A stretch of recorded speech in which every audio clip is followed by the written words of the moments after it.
Selama bertahun-tahun, Amerika yakin sanksi mampu melumpuhkan napas militer Iran.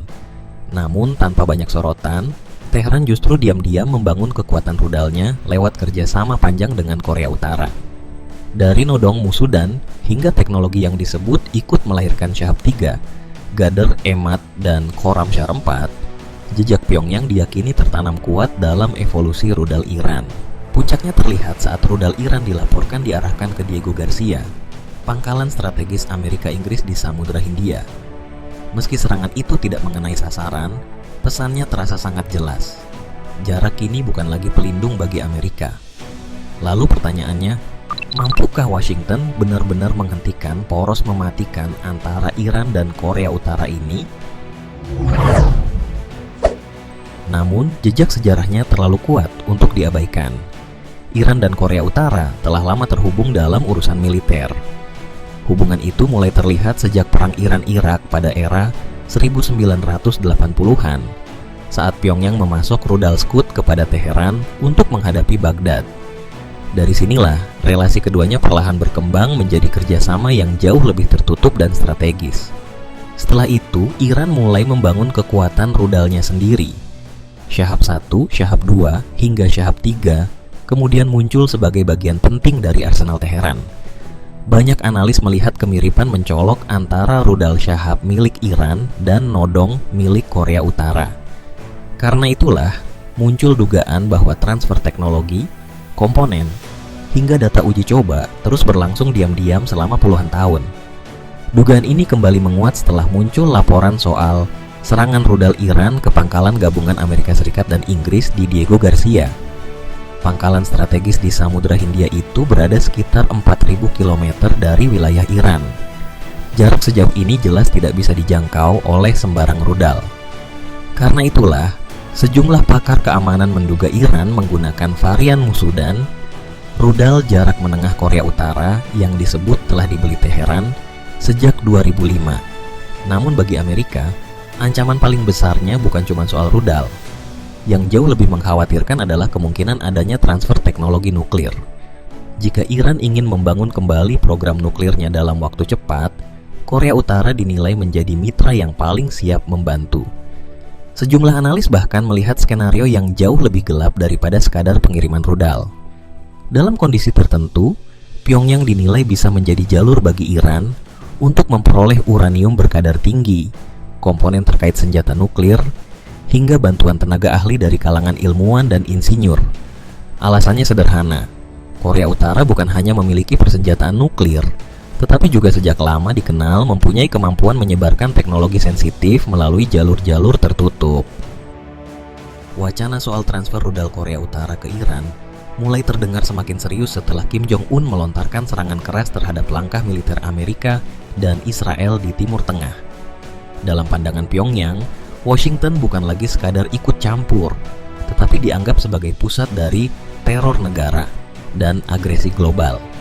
Perang Iran kemudian dijadikan contoh bahwa negara tanpa perlindungan nuklir akan selalu berada di posisi paling rentan. Tekanan bisa datang sewaktu-waktu, ancaman dapat meningkat sangat cepat, dan intervensi asing bisa berubah menjadi kehancuran terbuka. Dari logika itulah, Kim Jong-un merasa keputusan Korea Utara untuk mempertahankan dan terus memperbesar arsenal nuklirnya adalah pilihan paling rasional demi menjaga kelangsungan rezimnya. Namun, situasi hari ini terlihat jauh lebih rumit.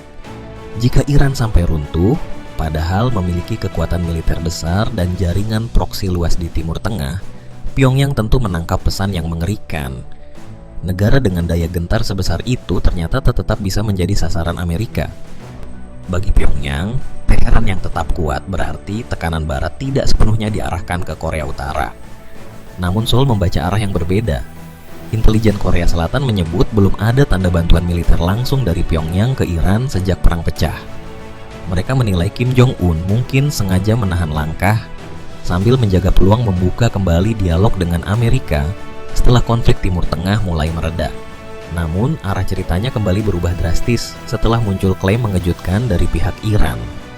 Juru bicara Garda Revolusi Iran, Muhammad Hussein Bakri, menyebut Teheran telah menerima 500 rudal balistik antar benua dari Korea Utara. Pernyataan itu sontak memicu kekhawatiran besar di berbagai penjuru dunia. Dugaan pun langsung mengarah pada Hwasong 18 dan Hwasong 20, dua rudal strategis terbaru milik Pyongyang yang menggunakan bahan bakar padat. Dengan jarak tempuh lebih dari 10.000 km, rudal jenis ini secara teori mampu menjangkau sebagian besar wilayah Amerika bila diluncurkan dari Teheran. Di titik inilah Pentagon mulai benar-benar dilanda kegelisahan.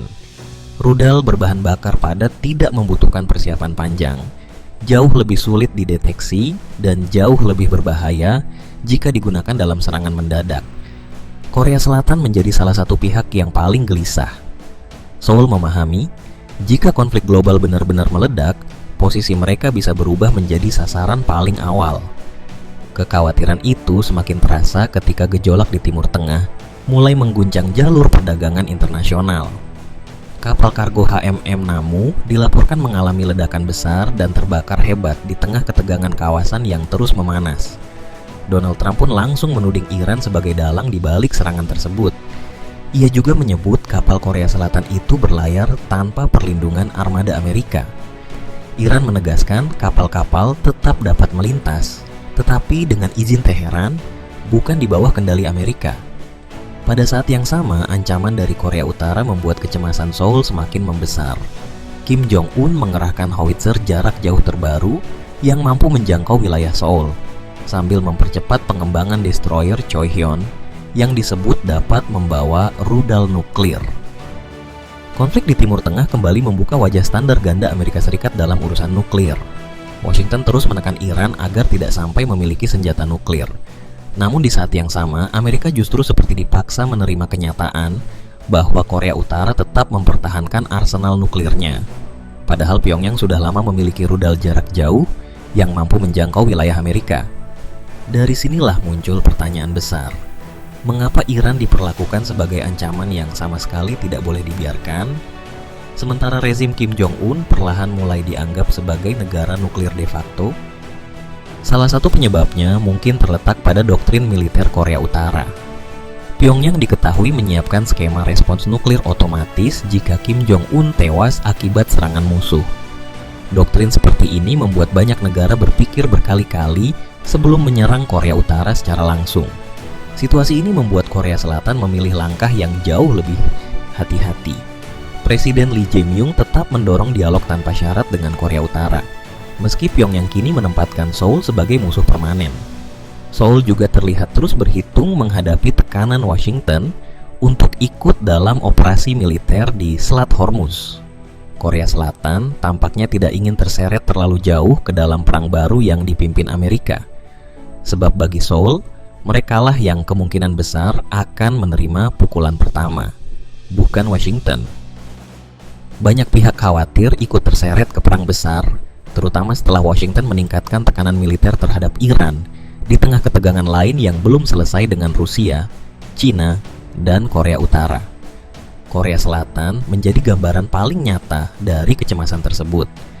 Seoul tidak terburu-buru mengikuti dorongan Amerika untuk terlibat dalam operasi militer di Selat Hormuz. Sebaliknya, mereka memilih langkah yang jauh lebih hati-hati agar tidak terseret ke dalam konflik panjang yang sulit dikendalikan.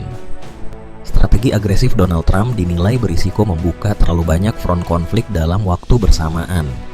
Amerika kini menghadapi perang Ukraina melawan Rusia, ketegangan Taiwan dengan Cina, konflik Timur Tengah melawan Iran, sekaligus bayang-bayang ancaman nuklir dari Korea Utara.